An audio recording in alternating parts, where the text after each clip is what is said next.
안녕하세요. 수호제 진주쌤입니다. 우리 오늘은 주제통합 2강 같이 한번 보도록 할게요. 자, 문제 푸는 순서를 한번 확인해 봅시다. 1번, 가와나의 전개 방식으로 가장 적절한 것은?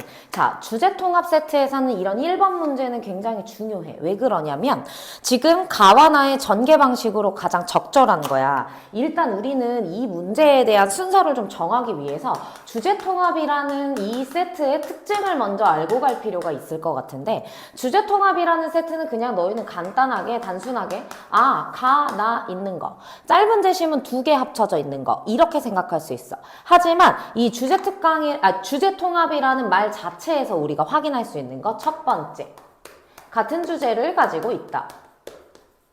두 번째, 그런데 다른 관점을 가지고 있다.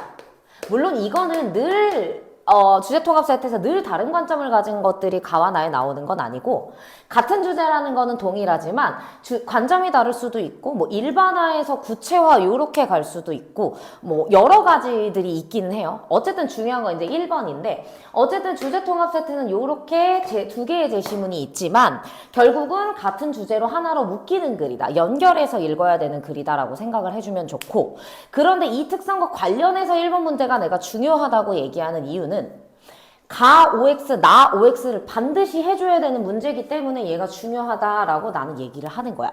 자, 이런 문제가 가의 전개 방식이 있고 나의 전개 방식이 있을 텐데, 가를 읽고 나까지 다 읽고 오면 결국 1번 문제를 풀기 위해서 가를 다시 한번 봐야 돼. 그렇기 때문에 하나의 어떤 주제가 끝났을 때, 글이 끝났을 때 가를 가지고 OX를 먼저 해주고 나를 가지고 OX를 먼저 해주면, 다음에 해주면 요거에 대한 정확도는 굉장히 올라갈 것이다. 1번 문제에 대한. 자, 이 문제는 주제통합 세트에서는 거의 매번 나오는 문제고요. 뭐 안 나오는 경우도 있지만 거의 매번 10문제 중에 뭐 10세트 중에 한 8, 9세트는 거의 나온다고 보시면 되고, 전개 방식 측면에서 가와나의 어떤 공통점이나 차이점이 있느냐 이런 거를 아예 대놓고 물어보는 경우도 있고 하니까 꼭 가를 읽고 OX, 나를 읽고 OX 하는 걸 습관화하도록 연습을 해주세요. 자, 그러면 여기에서도 우리가 핵심 단어는 찾을 수 있어. 신사와 형사라는 단어가 계속 나옵니다. 자, 그 다음에 2번을 보면 가와나의 내용과 일치하지 않는 것은, 얘는 정말 친절하게 가에서 3개 확인할 수 있고 나에서 2개나 확인할 수 있게 앞에 이 단락을 써줬어. 그런데 요거 안 써있는 경우가 더 많아요. 읽으면서 가도 읽으면서 OX, 나도 읽으면서 OX 하면 되고, 키워드는 미리 소식이나 북송의 11세기 문인들, 이익의 회화론, 조선 후기 회화론, 회화 요런 식으로 핵심 단어는 미리 뽑아놓고 가면 됩니다. 3번, 나를 바탕으로 보기를 이해한 내용이니까 다 읽고 나까지 다 읽고 와서 풀어주면 되겠네. 윤두서라는 사람이 나오고요. 4번, 가와나를 바탕으로 보기를 이해한 내용이니까 얘는 읽고 나서 확인을 해주면 되겠다. 여기에서도 형사와 신사가 나오는데 여기서 하나 더 보면 상리와 상형이라는 단어가 나온다. 그 다음에 5번은 읽으면서 왔다 갔다 풀어주는 문제인데 정답은 1번으로 나올 겁니다. 내포라는 건 안에 가지고 있다라는 뜻이지 펼친다라는 의미랑은 어울리지 않아요. 자, 그러면 내용을 한번 들어가 볼게요. 요거는 내용이 그렇게까지 어렵지는 않았고, 각각의 이제 시대별로 아니면 이 사람이 가지고 있는 견해가 어떤 것인지 잘 파악했으면 됩니다. 자, 첫 번째 단락. 북송의 학자였던 소식을 비롯한 11세기의 문인들은 회화를 문학적 틀에 맞추려 노력하였으며 문학에서 강건함과 질박함을 추구하던 그들의 경향은 회화에서도 이어졌다. 자, 여기서 강건함이나 질박함 같은 것들은 11세기 문인들과 더불어 소식 역시 중요하게 생각했던 것일 거기 때문에 미리 체크를 좀 해주시고요. 강건함은 강하다라는 걸 텐데 질박하다는 건 무슨 뜻인지 모르는 친구들이 있을까봐 가지고 왔어. 꾸민 데가 없이 수수하다라는 의미야.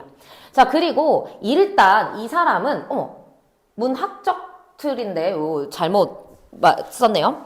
문학적 틀에 맞추려고 노력을 했고, 문학과 마찬가지로 회화에서도 이런 것들을 추구했대. 왜 그러냐면 일단 이들은 전문 화가가 아니었기 때문이야. 자, 그리고 그렇기 때문에 또 숙련된 기법을 요구하는 채색화나 대형화 이런 것보다, 그럼 얘네들은 이 11세기의 문인들이 좋아하지 않았던 거야. 그리기 쉽고 밑줄, 추상점과 상징성을 내포하기 좋은 요런 것들을 추구했다는 건데, 소형의 수묵화를 선호하였다. 이러한 과정에서 소식은 개인의 정신세계를 표출하고자 하는 회화 이념을 수립하였다. 자, 그럼 여기까지 봤을 때 우리 2번 문제를 풀 수 있는데 한번 볼게. 자, 2번을 한번 보면 소식은 여러 색깔을 사용하여 그리는 것, 여러 색깔을 사용한다는 건 채색화를 얘기하는 거니까 별로라고 했어. 그럼 아닌 거야. 그것보다 수묵으로 그리는 것을 선호하였다. 여기 나와 있고요. 그다음 북송의 11세기 문인들이 추구했던 문학적 경향인 강건함과 질박함은 그들의 회화에도 적용되었다. 네, 이렇게 보시면 됩니다. 자, 넘어갈게요. 두 번째 단락. 소식은 시나 서보다 회화를 낮은 것으로 보는 당대의 경향을 비판했어. 자, 소식이 비판했던 건 뭐냐면 시나 서보다, 이제 시나 글보다는 회화를 낮은 것으로 보는 당대의 경향? 나는 이거 별로라고 생각해. 회화는 시와 동등하다고 생각해. 이렇게 생각을 했대. 그는 시가 특정 주제에 제한되면 진정한 의미를 표현할 수 없는 것처럼 그림을 대상과 닮은 것으로 논하려고 하면 제대로 된 의미를 표현할 수 없다고 보았다. 자, 시 역시 특정 주제에 제한되는 건 난 별로라고 생각하고 그림도 대상이랑 닮은 것으로 논하려고 하면 난 이거는 싫어라고 생각을 한 거야. 자, 그리고 이러한 생각을 바탕으로 그가 주장한 게 뭐냐면 사이화라는 걸 주장했어. 그럼 사이화라는 건 뭐냐?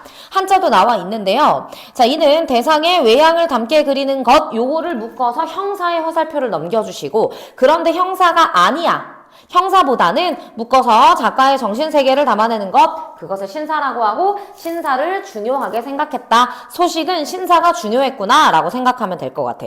소식은 그림이 형사의 얽매이면 그림의 진정한 뜻을 드러낼 수 없다고 보았다. 그럼 여기까지 봤을 때 또 2번은 1번 선택지. 소식은 당대의 경향과 달리 회화를 시나 글과 동등한 예술로. 자, 당대의 경향은 낮은 것으로 봤는데 소식은 어땠다? 동등하다고 보았다. 확인할 수 있겠고. 자, 세 번째 단락으로 또 가볼게요.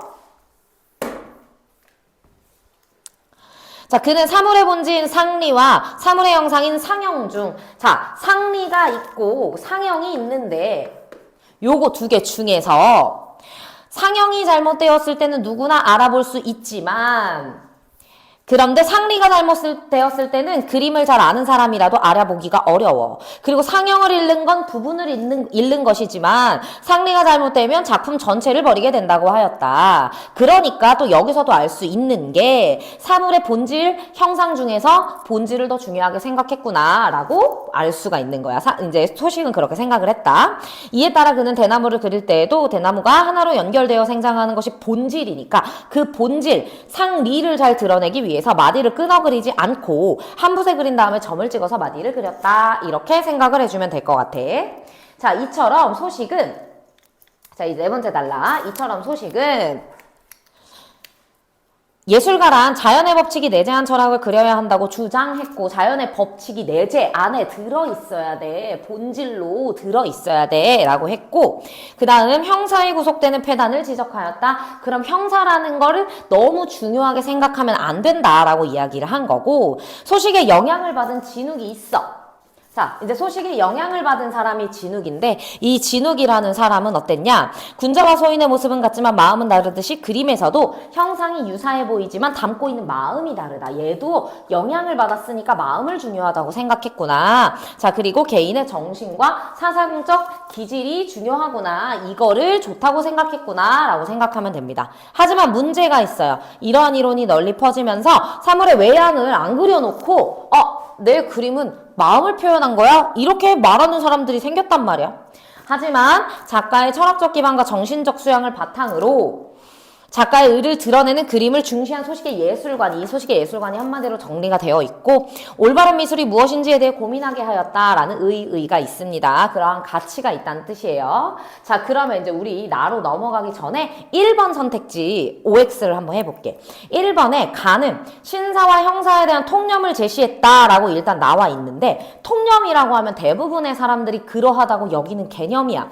근데 여기에는 신사와 형사가 대부분의 사람들이 어떻게 생각했는지는 나오지 않았어요. 자, 2번 가는 형사를 신사보다 중시한 학자가 아니라 오히려 이거는 신사와 형사를 바꿔주면 그 중시한 학자의 이론을 설명하고 그에게 영향을 받은 인물을 제시하고 있다. 맞을 것 같아. 근데 1번하고 2번은 일단 가에서 틀린 설명이다라는 걸 확인할 수 있고 5번 가는 신사 또는 형사를 구현하고자 노력한 특정 화풍의 한계점을 지적했나? 여기 그런 화풍의 한계점이 드러나 있지 않기 때문에 5번도 옳지 않은 말이구나. 1번, 2번, 5번 벌써 지우고 가는 거야. 자, 그럼 이제 나로 가볼게요. 자, 나는 조금 여러 개의 단락을 한 슬라이드에 좀 정리를 해봤는데, 자, 같이 한번 볼게요. 첫 번째 단락부터. 조선 후기 회화에서는 사물의 형태보다 내용이나 정신에 치중하여 그리고자 하는 화풍이 유행하면서 신사를 중시하는 전신론이야. 자, 전신론이 신사를 중시한다라고 얘기한 걸 보니 얘는 뭐랑 비슷한 거야? 소식의 견해와 비슷한 거야. 그치? 아까 가에서 나왔던 소식의 견해와 비슷해. 자, 연안박지원은 뭐라고 했냐면 사물을 판단하는 것은 눈과 귀가 아니야. 마음이야. 눈과 귀만으로 외계의 현상을 보면 감각에 기울어져 사물에 대한 판단을 그르치게 돼 라고 말했대. 그래서 그림에서 대상의 외형적인 형태와 유사하게 그리는 것보다 밑줄 작가의 내면을 잘 드러내는 것을 중시했다. 자, 그러면 이 사람도 신사와 형사 중에서 신사를 더 중요하게 생각했구나 라는 걸 확인할 수 있겠지? 자, 그 다음 두 번째 단락. 하지만 그림에서 대상의 형체가 소홀하게 다루어져 그림의 실제 형태와 어긋나는 세태, 이런 세태들이 또 있었단 말이야. 그런 세태를 비판하는 학자가 있었어. 성호이익이라는 사람은 뭐라고 했냐면 그림을 그리되 겉모양은 같지 않게 해도 되고 시를 짓 때 앞에 보이는 경치를 읊지 않아도 된다고 하면 이게 이치에 맞는 말이라고 할 수 있겠어? 라고 했다는 거야. 그래서 대상을 닮게 그리는 형사의 중요성을 강조했어. 그런데 그게 어디서 온 거냐면 정확한 그의 학풍과 경험에서 비롯되었는데 정확한 고증을 중시하는 학풍을 가지고 있었단 말이야. 정확한 고증이라는 거는 일단 있는 그대로 표현하는 것 자체를 중시하는 형사와 연결이 될 수 있겠지. 이러한 학풍이 사실성과 구체성을 강조하는 회화론으로 이어지게 된 것이다. 그는 또한 다양한 서양화를 감상하였는데 자, 이 서양화에 대해서 또 긍정적으로 평가를 했네. 사슬적 기법을 활용한 서양화의 정교함에 감탄하며 시각적 효과의 중요성을 깨달았다. 따라서 산수를 그릴 때에도 실제 경치와 유사하게 가식 없이 묘사하고자 하였다. 그럼 이익이라는 사람은 형사를 중요하게 생각했다고 볼 수 있겠네. 이렇게 해석을 좀 할 수 있겠어요. 자, 세 번째 단락. 공제 윤두서도 대상의 외면을 철저하게 관찰하고 분석함으로써 시각적인 사실성을 구현하기 위해 노력하였다. 그러니까 이 사람도 일단 형사에 어떠한 가치를 좀 두고 있는 것 같은데, 자, 대상의 사실성이 바탕이 되어야 그림에 담고자 하는 내용이나 정신도 추구할 수 있다. 자, 이 사람은 사실성이 바탕이 되어야, 다시 얘기하면 형사가 제대로 표현이 되어야 그림에 담고자 하는 내용이나 정신, 신사도 추구할 수 있다라고 이야기를 한 것 같아. 자, 그 다음 수학, 천문학 등 성학의 연구를 했어. 자, 성학을 연구했어. 그러면서 세계와 사물, 인간을 새롭게 인식하여 객관적으로 바라보려고 했어. 객관적이라는 거는 사실 뭐랑 연결이 되냐면 형사랑 연결이 된다라고 난 좀 볼 수가 있을 것 같고, 자, 그러한 개념과 방법론을 시각적 사실성을 강조하는 회화를 제작하는 데 적용하였다라고 했어. 자, 자화상을 그릴 때에도 실물과 유사하게 그리려고 했고, 그 다음 그 결과 그가 그린 자화상 속의 인물은 실제 사람과 모습이 흡사하고 살아있는 듯한 생동감을 준다. 그는 인간뿐만 아니라 다른 사물을 그릴 때에도 이러한 사실적인 표현에 중요시했고, 이러한 방식은 당대 조선에선 거의 사용되지 않았던 것이기 때문에 서양회화에서 영향을 받은 것이었다라고 이야기를 했어. 자, 그러면 이렇게 세 명의 견해를 봤어. 그리고 우리 이번 문제에서 확인할 수 있는 걸 한번 보자. 이번에서 지금 뭘 확인할 수 있냐면 4번. 이익은 어땠냐? 정확한 고증을 중시한 그의 학풍에 따라서 영향을 받아가지고 이러한 회화론을 전개했다. 5번. 조선 후기 회화는 어땠냐? 전신론이라는 걸 따랐는데 정신보다 대상의 형태를 중시하려는 경향이 주를 이유로웠다라고 하면 맞아? 아니지. 전신론은 신사를 중시하는 거, 정신을 중시하는 거였기 때문에 5번이 틀렸습니다. 자, 그 다음으로 넘어가 볼게요. 마지막 단락이야. 어려운 내용은 아니고. 자, 그러면 이제 이익이랑 윤두서가 형사에 대한 중요성을 강조를 했는데 여기 나와 바로. 자, 그림을 통해 작가의 내면 세계를 드러내는 신사를 부정한 것은 아니다. 형사를 이야기했지만 신사를 부정한 것은 아니고, 그리고 그들의 형이 결여되면 신도 온전할 수 없다라는 생각을 가지고 있었던 거지. 그래서 사실성이 확보된 그림을 그려야 한다고 했다는 거야. 그래야지 신사가 드러날 수 있다. 사실성을 강조한 그들의 회화가는 관념에 치중한, 신사에 치중한 당시 그림에 대한 반성의 계기를 마련하게 하였다는 의의를 줍니다. 자, 그러면 또 우리 여기에서 확인할 수 있는 1번 선택지 또 있는데, 일단 1번 선택지를 먼저 좀 보면 3번. 나는 신사와 형사라는 개념이 발전해온 흐름이야? 지금 발전해가고 있어? 아니지. 정답은 4번입니다. 학자들의 말, 3명의 말을 인용해서 학자들 간의 차이점을 강조하고 있기 때문에 1번은 정답이 4번이에요. 요런 문제는 아까도 말했듯이 가를 읽고 OX를 하고 나를 읽고 OX를 해줘야 아주 정확하게 문제를 풀어줄 수 있습니다. 자, 그러면 3번 문제로 한번 가볼게. 자, 요거는 이제 아까 나왔던 것 중에서 필요한 부분만 좀 가지고 와봤어. 자, 윤두서의 자화상은 시각적 사실성을 중시했어. 여기 밑줄 한번 쳐보고 역시 윤두서는 뭘 중요하게 생각했다. 일단 윤두서는 형사를 중요하게 생각했다. 물론 거기에서 신사가 나온다라고 말한 거지만 자, 그래서 이제 윤두서의 자화상은 이렇게 비례에 맞게 뭐 아주 사실적으로 그렸다. 그 다음에 채과도 역시 마찬가지다. 실물과 유사하게 묘사하였다. 자, 그러면 1번부터 한번 봐봐. 자화상과 같은 인물화를 통해 모색한 새로운 전범은 형이 결여되어도 아니지. 이 부분이 틀렸어요. 형이 무조건 있어야 한다라고 이야기했고 2번 자화상에서 좌우대칭과 비례를 고려한 것에서 서학의 영향을 받았다. 아까 나와 있었고 세계와 인간을 객관적으로 바라보려고 했기 때문에 어땠어? 사실성을 바탕으로 그림을 그리는 것까지 연결이 된다. 자, 그 다음에 3번. 그래서 2번이 정답이에요. 자, 3번은 먹을 통해 오목한 부분과 튀어나온 부분. 요건 당대 조선에서 유행하던 회화 방식이 뭐야? 전실론이야. 이건 신사를 중시하는 거야. 형은 중요하지 않다고 생각한 거? 그럼 뭐야? 틀렸지. 자, 그 다음 4번. 체가도에서 원근 시점 이런 것들을 활용한 것에서 그림을 통해 작가의 내면 세계를 드러내는 건 그럼 또 거부했냐는 거야. 신사를 부정했냐? 아니라는 거죠. 자, 그 다음에 5번. 여기서도 마찬가지. 사물의 형상보다 사물의 본질을 드러냈다? 형상보다라는 말은 틀렸어. 윤두서는 두 개 다 중요하다고 생각했기 때문에. 자, 그 부분 확인하시면 될 것 같고요. 자, 4번의 보기를 또 넘어가 볼게. 4번 문제 풀러가 보자. 자, 요즘 사람들은 어떠하냐면 쓸쓸하게 몇 개의 붓획을 그어놓고서는 스스로 놓고 간결하다고 자랑하면서 지붕도 그지같이 그려놓고 뜻을 드러내었다고 말한대. 아주 뻔뻔하게 형사를 구하지 않는다고 말한대. 근데 옛사람은 이렇게 말했단 말이야. 리를 형보다 중시했지만 그것이 형사 없이 의 뜻만 드러낸다고 하면 그게 된 게 아님을 왜 몰라? 라는 거지. 그러니 니네 말은 틀렸어. 니네는 형사 없이 신사만 있다고 얘기하는데 아니야 라고 얘기하는 거야.